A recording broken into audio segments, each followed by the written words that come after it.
Interesting. This is not my chair. But in this,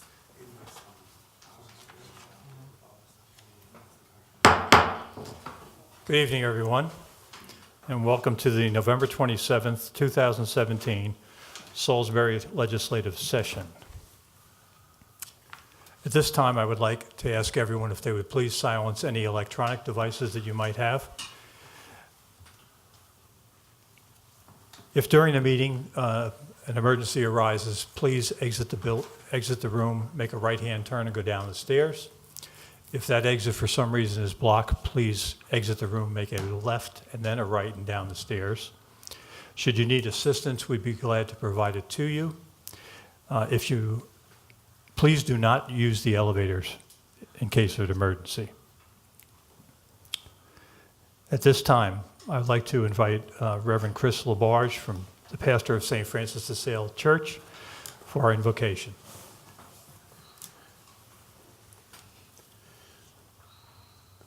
God of justice and mercy, thank you for the gift of life and the opportunity to serve the people of our city.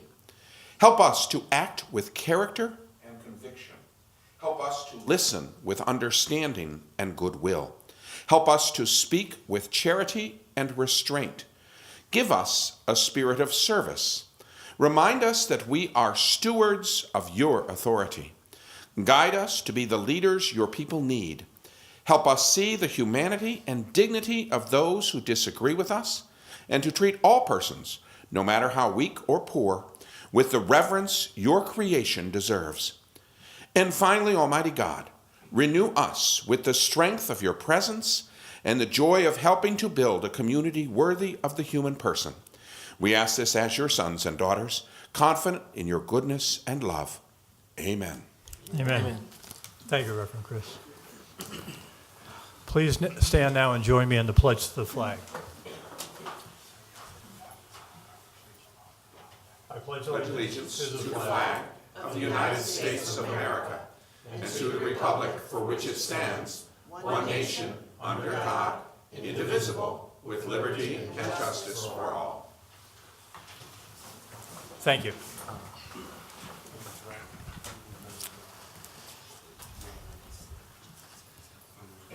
At this time, I'll entertain a motion to adopt the legislative agenda as presented. So moved. Second. Mr. Boda, Mr. Ireton. All those in favor, please signify by saying aye. Aye. And the chair votes aye. I'll entertain a motion to approve the consent agenda. So moved. Ms. Jackson, Mr. Ireton. Good evening, Ms. Carter. Good evening. On the consent agenda this evening, we have the November 6th, 2017 work session minutes and resolution number 2793 approving the appointment of David Scheid to the Friends of Poplar Hill Mansion for term ending November 2020. And that's the end of the consent agenda. Any questions or comments? Hearing none, I'll call the motion. All those in favor of the consent agenda, please signify by saying aye. Aye. And the chair votes aye. I'll entertain a motion to approve the award of bids. So moved. Second. Mr. Boda, Mr. Ireton. I mean, Ms. Jackson, sorry. I'm used to hearing that. Sorry. Mike? Mrs. Miller's not here tonight, so we're graced by the presence of Mr. Lowe. Pinch hitting. Good evening, everyone. Good evening. I have two items on the order bids this evening. First item is contract number 105-18, Parsons Road, paving and sidewalk reconstruction. City of Salisbury Department of Procurement received a request from the Department of Infrastructure and Development to solicit bids for qualified and experienced contractors to furnish all labor, material, and equipment necessary for the reconstruction of a portion of Parsons Road and adjoining sidewalk. The city followed standard bidding practices by advertising in the Daily Times, on the City of Salisbury's website, and utilizing the city's internal vendor list, and also advertising on the State of Maryland's website, eMaryland Marketplace. 3 vendors submitted a bid by the due date and time of November 9th, 2017 at 2:30 p.m. Chesapeake Paving, Georgia and Lynch, and Sam's Construction. Their bid amounts were listed in your packet. The vendor that submitted the lowest responsible and responsive bid was Chesapeake Paving and Sealing, Inc. The Department of Procurement concurs with the award recommendation submitted by the Department of Infrastructure and Development, and thereby requests council's approval to award contract for this project to Chesapeake Paving and Sealing, Inc. in the amount of $378,701 for the work specified in the contract. Funds are available on the following accounts noted in your packet, and additional details regarding the project are noted in the departmental memo.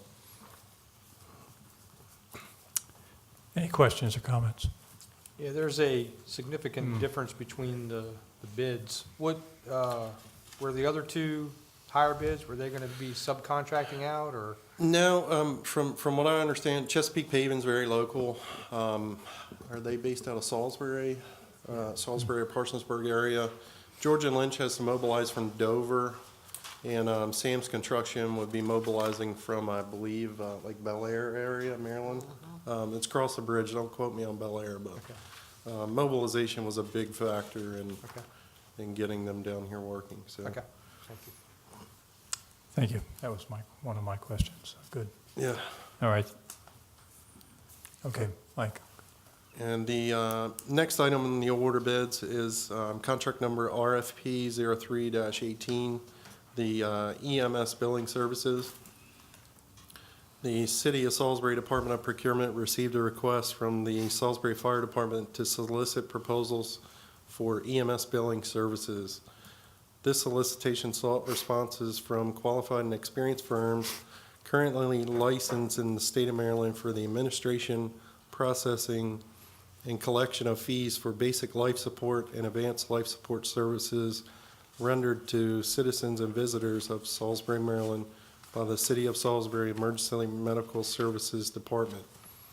The Department of Procurement followed standard solicitation practices by advertising in the Daily Times, on the City of Salisbury's website, utilizing the city's vendor list, and advertising on the State of Maryland's website, e-mailer marketplace. 6 vendors submitted a proposal by the due date and time of October 24, 2017 at 2:30 p.m.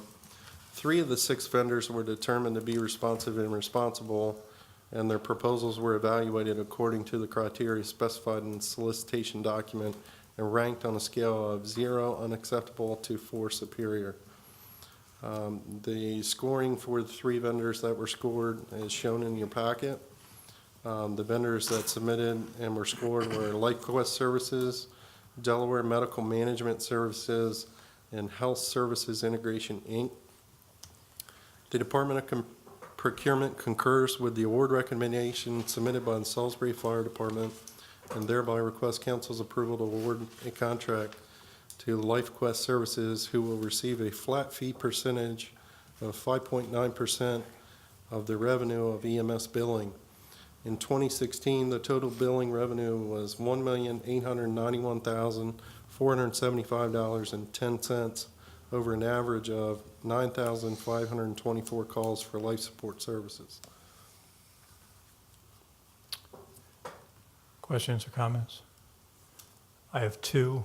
One, who's our current provider? LifeQuest, they're the incumbent. And they're located in Pennsylvania? Their base is out of Wisconsin, but they're registered in the state of Maryland as a business and as a collection agency. Okay. Any other questions? All right, hearing none, I'll call the motion. All those in favor of the award of bids, please signify by saying aye. Aye. Aye. And the chair votes aye. Thank you, Mike. Thank you. I want to entertain a motion to approve resolution number 2794. So moved. Second. Ms. Jackson, Mr. Boda. Mr. Tillman, good evening. Good evening.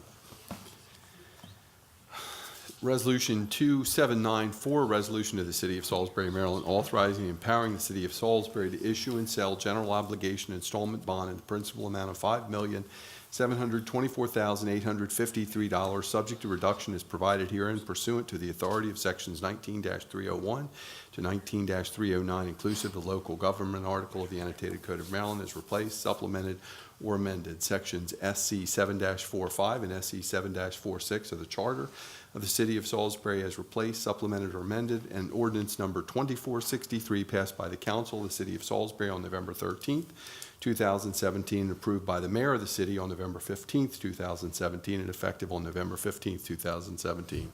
The bond to be designated City of Salisbury Public Improvements Bond of 2017, and the proceeds of the sale thereof to be used and applied for the public purpose of financing or reimbursing costs of the public purpose projects identified herein. And without continuing to read that, if you would prefer, I would just refer you to page 4 with the chart that specifies the projects and the amount of money applicable to each.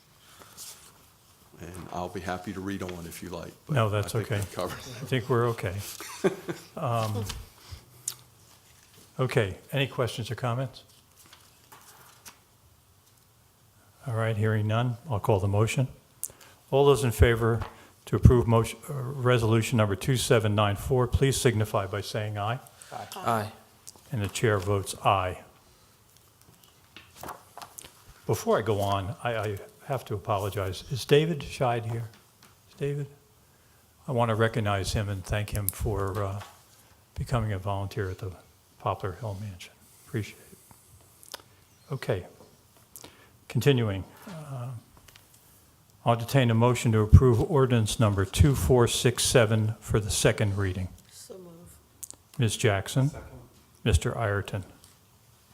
Mr. Tillman. Okay, this is an ordinance of the City of Salisbury approving an amendment of the FY 2018 General Fund budget to appropriate funding to the Business Development Marketing Fund.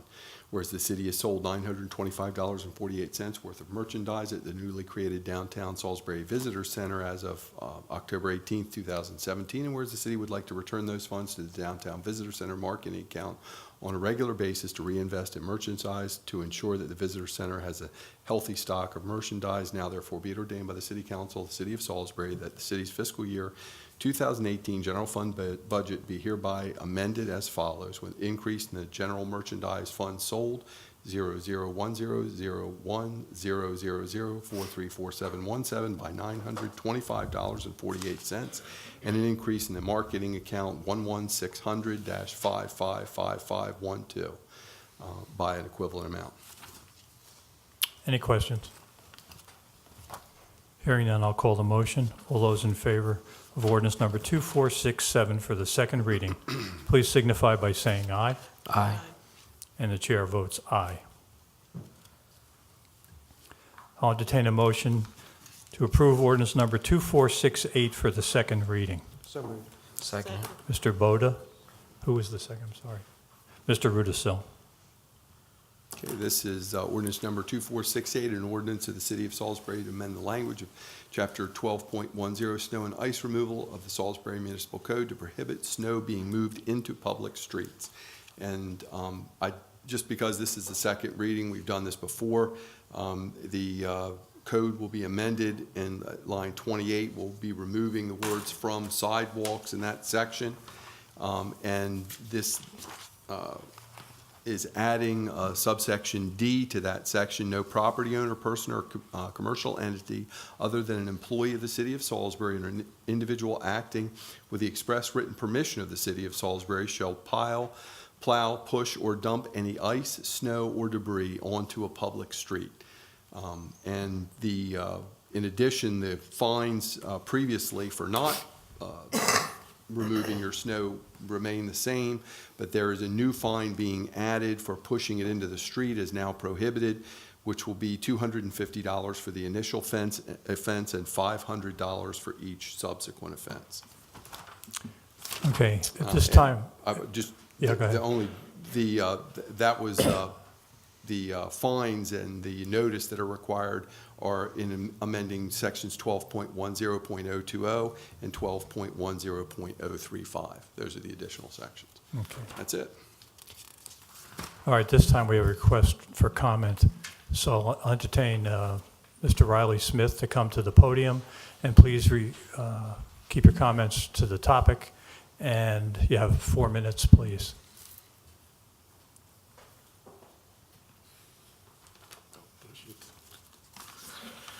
I live on a snow route, and the rules for living on a snow route means that you're not allowed to park on the street next to the curb if an impending snowstorm is coming, which means that the college kids who live close to me and any visitors that are parking either in front of my house or down the street on the curb must move the car based on the, I guess, the weather conditions or the knock at the door by the state police. My problem is that once the streets are plowed, they go by as often as all night long. And during a mid to severe snowstorm, the wall of snow from the plows piles up in front of my driveway and on the curb, making it a hazard for me to, if I have to instantly get out for any reason, impossible to leave. So where does that snow go if it needs to be leveled? Do I have to shovel it up into my yard? Or can that be placed back in the street? And this is kind of penalizing the people who live on a snow route, at least my street, by having to do double work, which is cleaning up after the state road or the county, whoever plows it, finishes their job.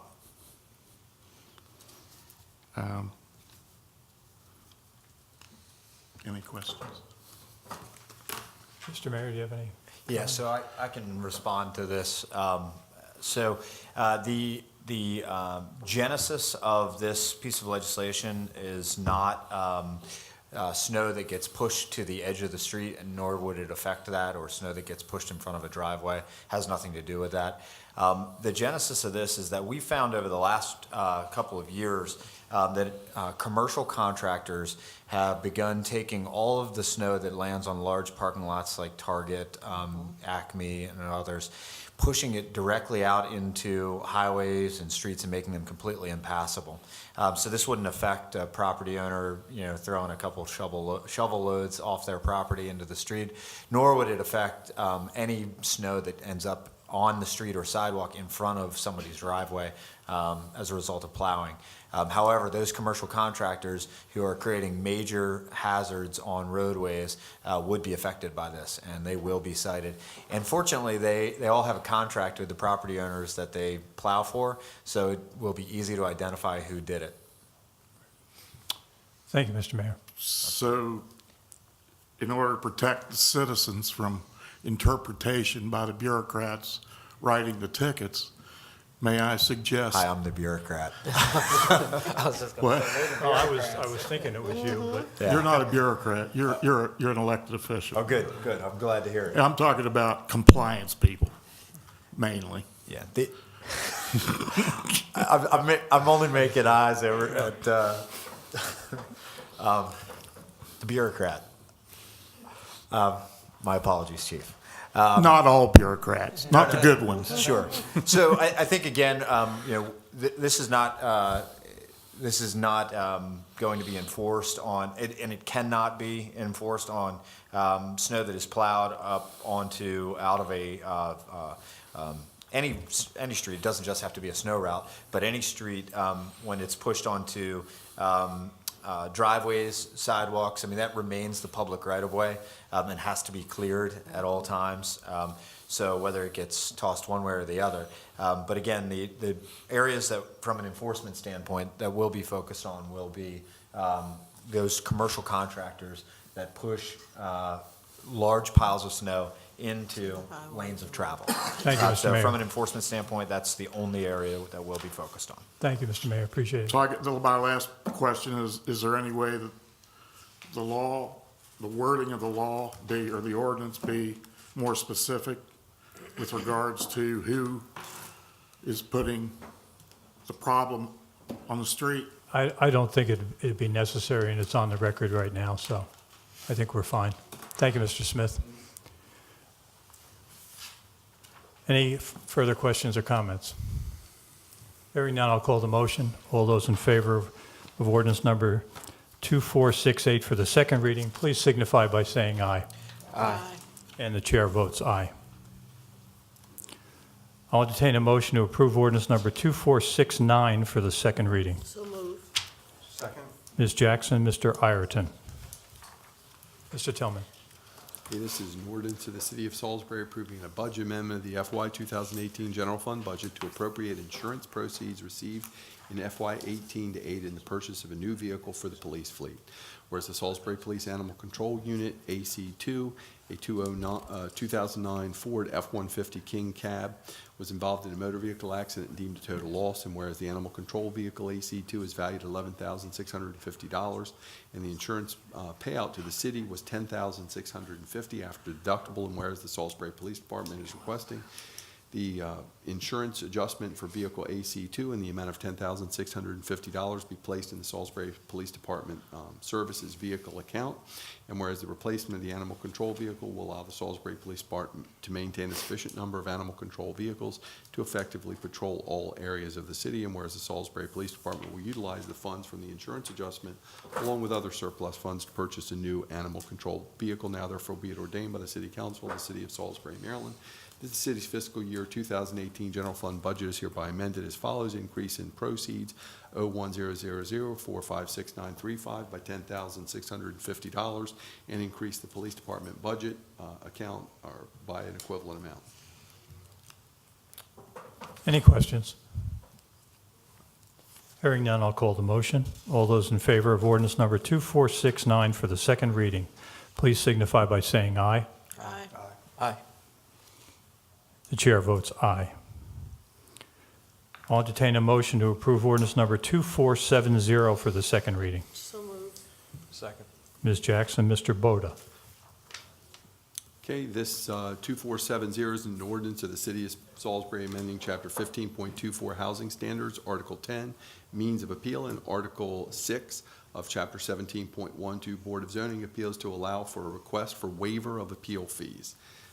This was previously read. If you'll note, on line 25 and, let's see, 25 and line 58 of this amendment, the words municipal infraction inadvertently appeared following municipal citation. You appeal a citation, which is what we're referring to there, not the infraction.